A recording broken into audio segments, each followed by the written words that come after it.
Hola, buenas tardes a todos, a todas, ¿cómo les va? Bienvenidos, bienvenidas a este segundo encuentro del ciclo en donde estamos reflexionando con la profesora Elvesia con respecto a la educación a distancia, así que vamos a empezar.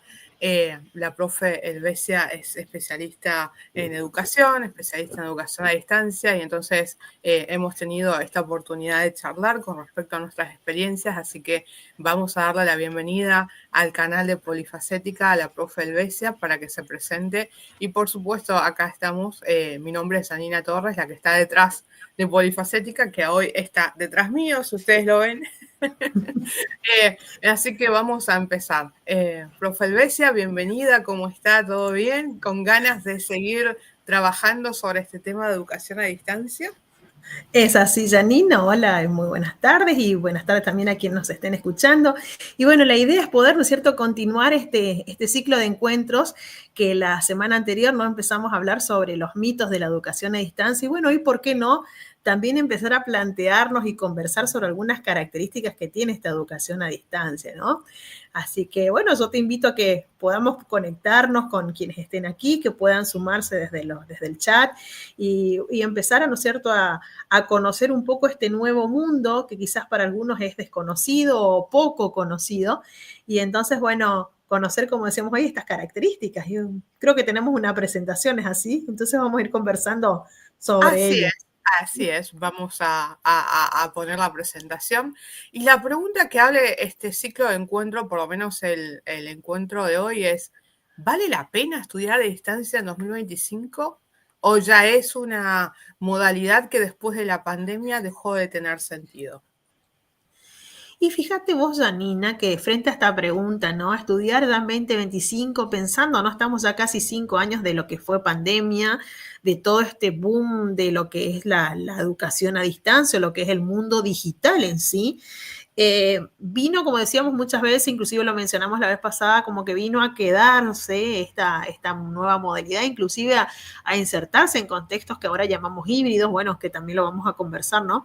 Pero vino a formar parte de lo que es una educación formal, además de la no formal, ¿no? Porque si entramos un poco a conocer los orígenes de cómo fue esta educación a distancia, vamos a encontrar distintos aspectos y que más de uno hemos sido parte de ellos, ¿no? Más allá de nuestra formación, como decimos, nuestra formación de posgrado, formaciones superiores que hemos obtenido muchos, las posibilidades que nos brinda la educación a distancia es muy buena, ¿no? Y hablábamos, ¿no? Estas ventajas, estas posibilidades, y creo que vale la pena, como dice, y vale la pena el esfuerzo de seguir y aventurarse a nuevos desafíos que planteé. ¿Por qué no en este ciclo 2025? Y ahora estamos ya transitando lo que es más de una mitad de año y podríamos decir que uno está a tiempo, inclusive esta educación formal nos permite eso, ¿no? Tener diferentes ciclos y esta flexibilidad en los procesos de aprendizaje puede permitir, ¿no?, que haya una corte que ingrese en un mes determinado y siguen las cortes de manera progresiva, ¿no? Entonces ahí está estas características que tiene de la flexibilidad y que se identifica también con esta palabra que hablábamos la semana pasada, la autonomía, ¿no? En estos procesos de aprendizaje, ¿no? Sí, con respecto a vale la pena estudiar a distancia en 2025, la mayoría de los autores estaría de acuerdo con que sí, vale la pena estudiar no solamente en 2025, sino en los años que vienen, ¿no? Por el hecho de que estamos inmersos en un contexto en donde el aprendizaje es para toda la vida y no, como vos bien decías, no solamente desde el ámbito formal, sino también no formal e incluso en distintos lugares, ¿no? Como dice Burbules, el tema del Sí, aprendizaje ubicuo, ¿no? No solamente aprendemos en exactamente. instituciones específicas, sino que aprendemos yendo por la calle, hablando con otra persona, en un museo, en alguna otra, otro tipo de institución.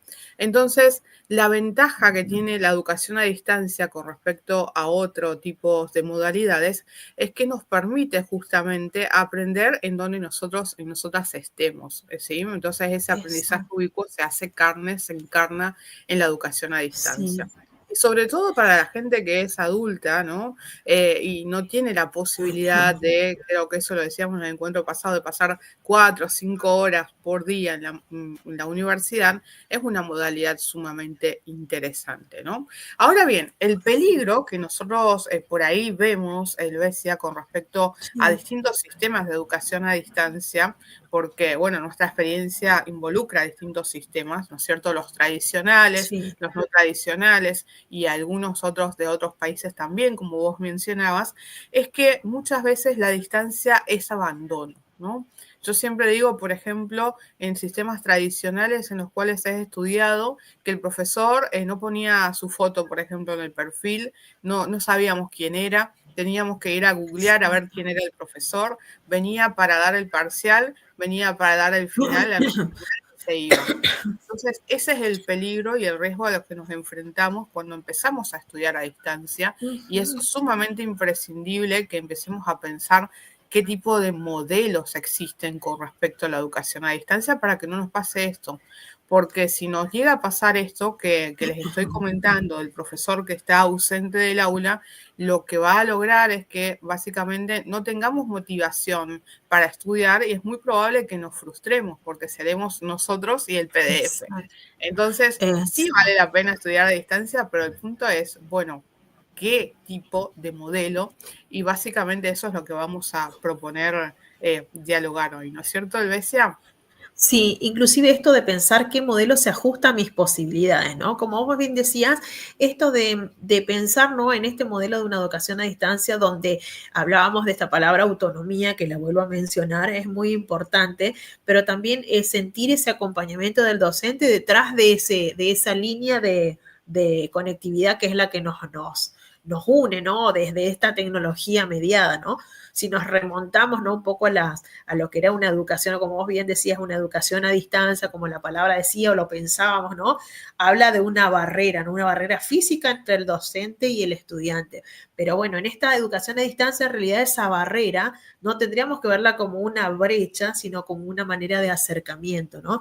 Y de ahí uno, por supuesto, como estamos en un siglo, en una era de tecnologías, en una sociedad del conocimiento, en esta modernidad líquida donde todo el contenido y los conceptos se van adaptando, adecuando. Uno, como bien mencionabas, este aprendizaje ubicuo que lo menciona Burbulis, salirnos del aula, que pensar que el aula era solo lugar de aprendizaje, ver que hay otros espacios donde uno se producen procesos de aprendizaje, esa interacción de un individuo con el otro. Entonces pensar, ¿no? Que este proceso de aprendizaje va mucho más allá y allí centrarnos en la idea de conocer cuáles son estos modelos que nos ofrece una educación a distancia y a partir de ahí ver, ¿no es cierto?, que cuál es lo que se puede ajustar o cuál es lo que puede satisfacer las necesidades que tengo en este momento, ¿no? Por eso, viste, como bien mencionás, hay una conceptualización o qué es lo que implica esta educación a distancia, ver estas cuestiones de los modelos, qué implica esta transformación tecnológica y pedagógica, porque una educación a distancia tiene una propuesta curricular también que podría bien darse en una modalidad presencial, pero hay que readecuar estos conceptos, readecuar la organización y la estructura curricular para que el estudiante dentro de este proceso autónomo pueda ir siguiendo esa línea, ¿no? Como bien lo mencionabas. No sé, bueno, ¿qué podemos contar, ¿no? De las experiencias que hemos tenido de flexibilidad, esto de la mediación tecnológica. Si por ahí podemos también contar un poco nuestras experiencias con los estudiantes y, bueno, nuestra experiencia docente propiamente, ¿no? Bien, Elber, recibo algunas consultas de algunos Ajá, estudiantes que trabajan, que estudian en distintos sistemas de educación a distancia, que tienen la preocupación de que la educación a distancia no es para mí, ¿no? Por más de que nosotros le presentemos las ventajas de que es compatible con la vida personal, con la vida profesional, de que nos permite ingresar a las aulas las 24 horas del día, los 365 días del año, y no es necesario que estemos en un horario determinado, salvo excepciones. El hecho de que podemos estudiar si estamos viajando, si estamos trabajando, seguimos estudiando. Me siguen preguntando con respecto a, para mí la educación a distancia no es para mí. Y resulta que cuando empezamos a indagar qué es lo que está pasando, qué es la educación a distancia para vos, eh, por qué vos pensás de que no es para vos la modalidad, empezamos a pensar de que digamos, esa manera de concebir la educación a distancia de una universidad determinada no coincide con la personalidad del estudiante, ¿no? Entonces, esto es algo a tener muy en cuenta si hay estudiantes conectados, quieren saber cómo hacer para empezar a estudiar a distancia. Lo primero que les diría, fíjense qué características tiene el régimen de evaluación, sobre todo, ¿no? De cursado y de evaluación de la institución en la cual ustedes quieren cursar. Porque muchas veces es muy flexible y nosotros necesitamos un sistema de evaluación que sea un poco más rígido en el sentido de decir nos vaya acompañando y nos vayan diciendo, bueno, en tal fecha tenemos que entregar tales actividades, y justo encontramos una universidad que tiene flexibilidad en el sentido de decir, bueno, no es necesario que en tal fecha entregues esta actividad, o es muy rígido y nos piden fechas para ir entregando actividades y realmente no es lo que nosotros podemos hacer por nuestras obligaciones que tenemos fuera del estudio. Sí. Entonces, lo primero y principal es tranquilo, tranquila, quizás el problema no sos vos, el problema es que no todas las universidades son para vos. Es necesario que empecemos a pensar cuáles son nuestras características personales y qué características debe tener esa universidad para que nosotros nos podamos desempeñar de la mejor manera posible en esa universidad, ¿no? Entonces, lo primero y principal es averiguar qué tipo de cursado tienen, si tienen instancias de videoconferencias o de comunicación en vivo con el docente, y además qué tipo de evaluación se va a realizar. Por ejemplo, hay algunas universidades del BCA que todavía piden que la evaluación lo hagamos en un lugar presencial, y muchas veces nosotros estamos en el interior de un lugar y tenemos que trasladarnos a otra ciudad para rendir el examen final. Y ahí hay costos adicionales. Eso también tenemos que calcular, ¿no es cierto? Exactamente.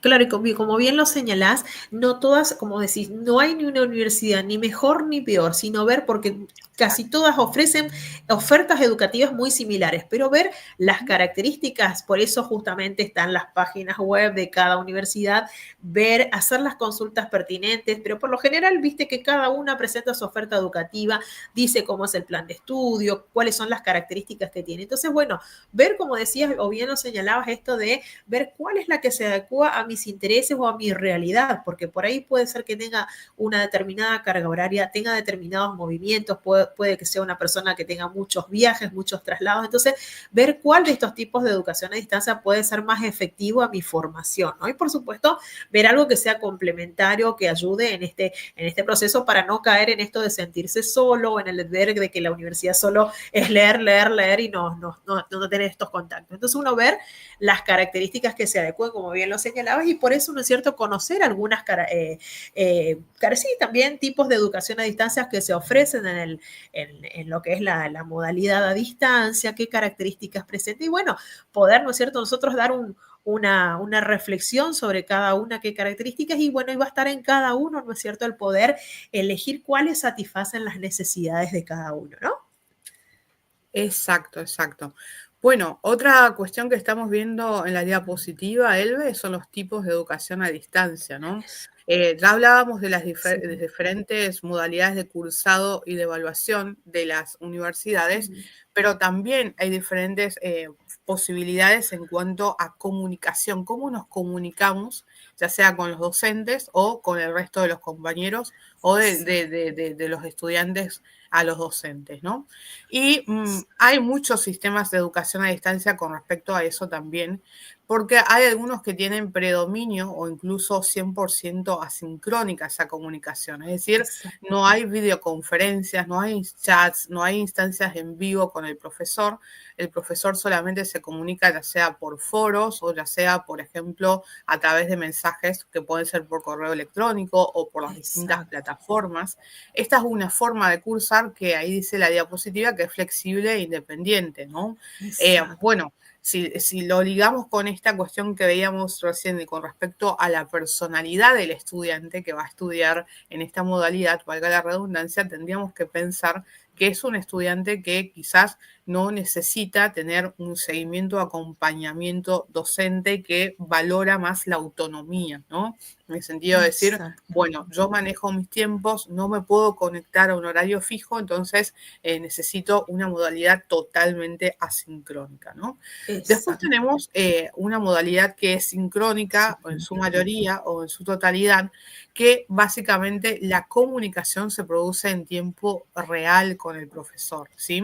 Y esto en tiempo real, yo me acuerdo que en los primeros tiempos de la educación a distancia se llevaba a cabo a través del chat. O sea, no sé si te acordás, Elbe, cuando chateábamos en las plataformas, ¿no? Todavía hay algunos sistemas que mantienen el chat, ¿no?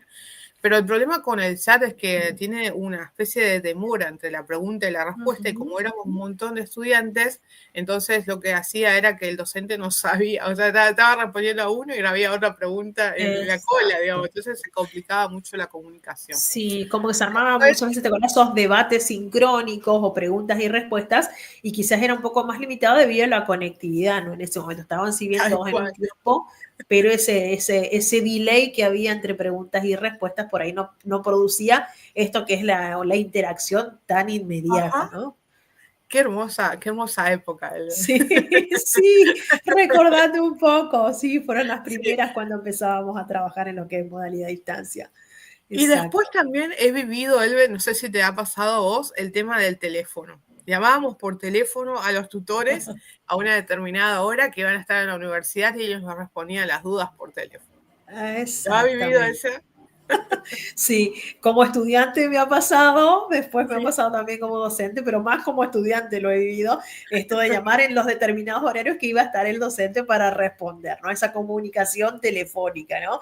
Que si bien se realizaba en un tiempo real, era mediada por la telefonía en ese momento, no la internet en sí. La internet en sí empezaba a sus primeras apariciones y los trabajos se enviaban por correo electrónico, o había una pequeña plataforma donde se subían los trabajos prácticos, o inclusive antes, en momentos cuando he sido alumna, cuando he sido estudiante, era subirlos al correo, pero además enviarlos por copia impresa a través de sobre en el correo postal. Dios, qué gasto.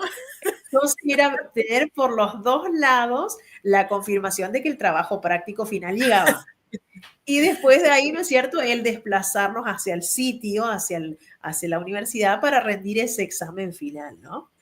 Sí, por ahí en el caso del teléfono, lo que pasaba era que nosotros transmitíamos la duda, pero el problema es que no teníamos la manera de ver la cara del profesor para ver si la duda era pertinente o estábamos diciendo cualquier cosa, se perdía la gesticulación, ¿no? Se perdía el lenguaje no verbal con el tema del teléfono. O llegabas ese primer día, vos lo conocías al docente por nombre, y llegabas ese día para rendir el examen final y lo conocías por primera vez, y era la impresión que te daba buena o mala, o temblabas o no temblabas en el examen, ¿no? Lindas épocas, no de recordar, pero que fueron bien. Si te daba miedo, no había posibilidad de salir, o sea, ya estabas ahí. Es más, también otra cosa, que te conocías con los compañeros mientras estabas haciendo la famosa capilla, esperando afuera para rendir el examen final.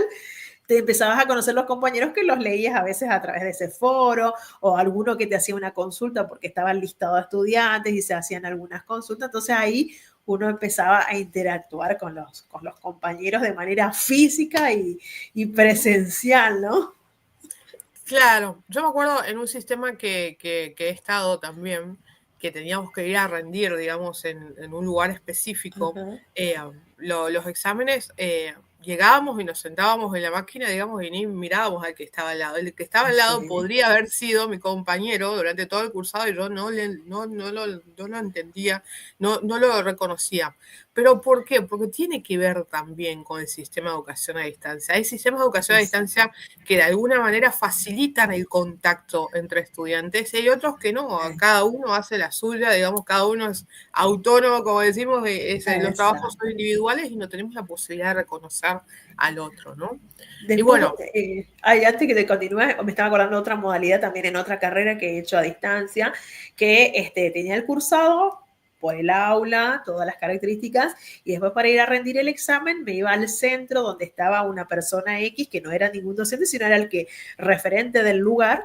Entonces uno llegaba y así como yo llegaba de una X carrera, había otras personas que quizás no eran de la misma carrera que yo, y a las 15 horas, por darte un ejemplo, se activaban la computadora los exámenes y la persona encargada allí iba dando un clic y se iban activando los exámenes y nos entregaba las hojas impresas, que en ese momento recién salían los exámenes, y te daban un plazo de 2 horas más o menos. Había una cámara o dos cámaras, una que filmaba de adelante y otra de detrás, para que nadie, por supuesto, esté copiando o cuestiones por el estilo. Entonces uno realizaba, y dejábamos todas las cosas, me acuerdo, solamente la virome, un corrector y eso es una regla o calculadora, los que eran de otras carreras, y estábamos en el pupitre con esas cositas, más las hojas que nos daban impresas del examen, y lo demás dejábamos en un locker hasta que terminábamos el examen. Entonces ahí escribiendo esas 2 horas o 3 horas, no sé cuándo, no recuerdo cuánto nos daban de plazo, terminaba, lo firmábamos una planilla y eso iba cerrado dentro de un sobre y eso se enviaba a la universidad, ¿cierto? O sea que también otras modalidades, ¿no? Que son parte de este proceso de educación a distancia. Y todavía, ¿no? Existen, ¿no? Todavía existen. Sí, todavía perduran. Yo hasta el mes antepasado rendí, como vos decís, Elbe. Así que lo primero y principal que queremos recomendar a la audiencia, lo primero y principal, fíjense y pregunten a la universidad de qué manera se va a evaluar, si tienen que ir a un lugar específico, si va a ser en forma impresa, si va a ser en computadora, si hay materias promocionales, es decir, si esas materias se pueden aprobar durante el cursado sin examen final, si no existe ese tipo de materias, dónde tienen que ir. Es fundamental para los estudiantes saber eso. Y lo mismo para los docentes, es decir, si yo tengo que ir a trabajar en la universidad, en el edificio de la universidad, si lo puedo hacer en mi casa, si yo tengo que estar a un horario disponible específicamente para los estudiantes, si puedo ingresar en cualquier horario, ¿no? Son distintos sistemas y está bueno que podamos tener claridad sobre los fundamentos de los sistemas, ni bien empezamos a trabajar, ni bien empezamos a estudiar, ¿no? Y bueno, ya hicimos lo del correo, Elbe, ya hicimos lo del teléfono y llegamos a la videoconferencia, que es la reina de todo esto, ¿no? Ahora con videoconferencia se nos facilita un montón la vida, en el sentido de decir, bueno, o sea, tenemos interacción cara a cara en simultáneo, podemos hacer debates, podemos hacer juegos de roles, incluso hacer sus grupos, caso, los estudiantes hacer sus grupos en la sala. Sí. Viste que hacíamos también en las subsalas, pues se pueden armar dentro de la videoconferencia, dar una actividad que la resuelvan en los grupos, entonces se arma dentro de la videoconferencia subgrupos para un determinado tiempo, después vuelven todos a sala y se hace un pequeño plenario. O sea que también es interesante esto, ¿no? Ese enriquecimiento que se produce con el otro, que independientemente del lugar físico que esté, es muy enriquecedor porque quizás tiene sus propuestas o su vivencia desde otro lugar físico, otra situación de personal, de vivencia con la temática que se trata o se aborda, y eso todo enriquece, ¿no? Al conocimiento o a la mirada o la resolución de la consigna que se dé en ese momento, ¿no? Todo es muy enriquecedor. Así es, Elba. Entonces, acá hay otro peligro y eso lo podemos mencionar para los de la audiencia que son estudiantes, que es el peligro de, bueno, marcar el presente, supongamos, ¿no es cierto? Y apagar la cámara y hacer como si estoy en clase y en realidad no estoy en clase.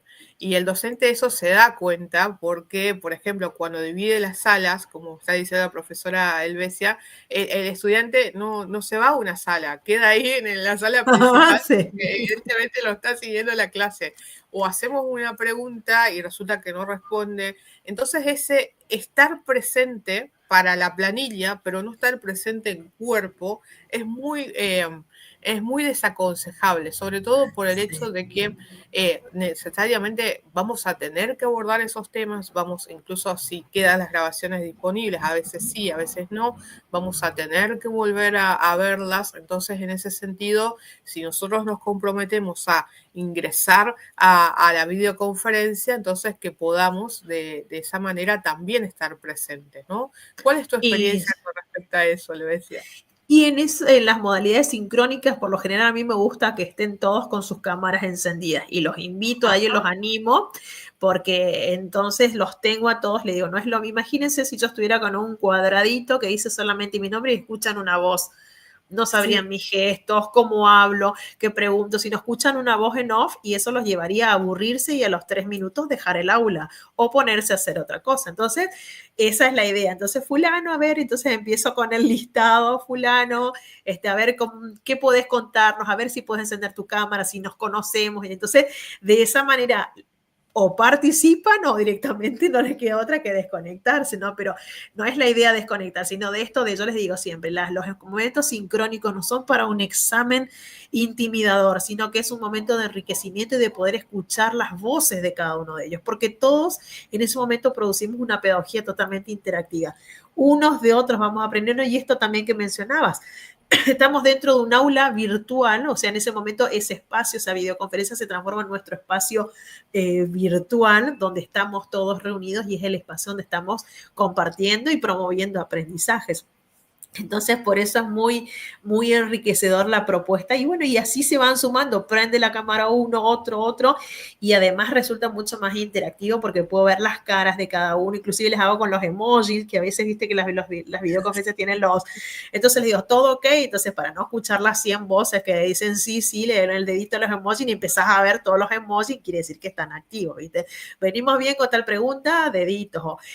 ¿Cómo venimos hasta aquí? ¿Dudas? Le digo deditos para abajo si hay dudas y respondemos y así. Entonces, eso hace todo el tiempo estar activo. Bueno, hacemos un recreo mental. A ver, encendemos las cámaras, a ver qué podemos traer. Entonces, de esa manera no hacer un monólogo, como decimos, porque si el docente solamente habla y va a compartir una pantalla, por más que les hagan encender la cámara a todos, resulta muy tedioso, ¿viste? Es como que es muy aburrido. Entonces, el darle las voces a ellos o mirar un video, bueno, ¿qué te pareció esto? ¿Qué opinas de esto? Hacer un juego, hacer uno de estos juegos interactivos que tiene tanto en la internet, ahora las herramientas que ofrece son muchísimas.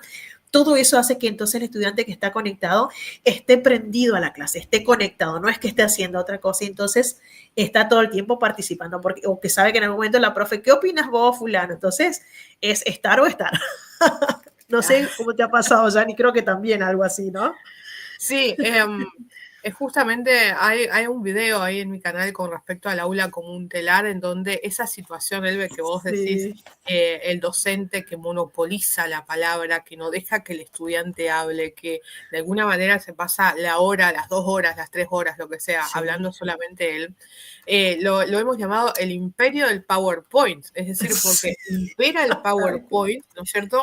Y el docente está supeditado a lo que dice la diapositiva. Y en realidad eso es una tentación, digamos, en la educación a distancia, el manejo de los silencios, por ejemplo, si nosotros hacemos una pregunta, por ejemplo, y no tenemos respuestas, la primera necesidad que se nos viene es lograr superar ese vacío, de ese silencio, y seguimos hablando nosotros, ¿no? Entonces nunca le damos la posibilidad al estudiante que de alguna manera pueda elaborar una respuesta, que pueda procesarla, que pueda reflexionar.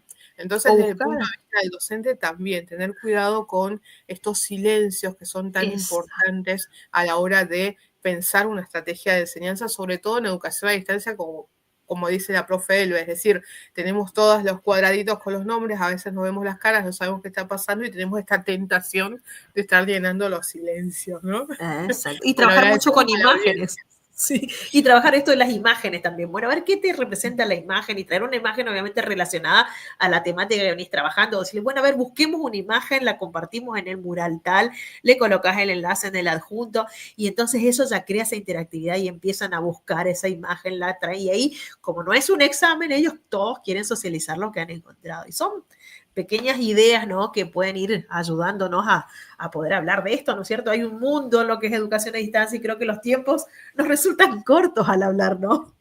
Claro, bueno, agradecemos a la audiencia que se ha conectado, cuéntenos ahí por comentarios si son docentes, son estudiantes, nosotros estamos hablando de estudiantes y docentes, pero quizás nos podrían dar la pauta acerca de, bueno, profundicen en docentes, profundicen en estudiantes, etcétera, ¿no? Bueno, Elbe, quedó un tema maravilloso y muy, muy debatido para el encuentro que viene.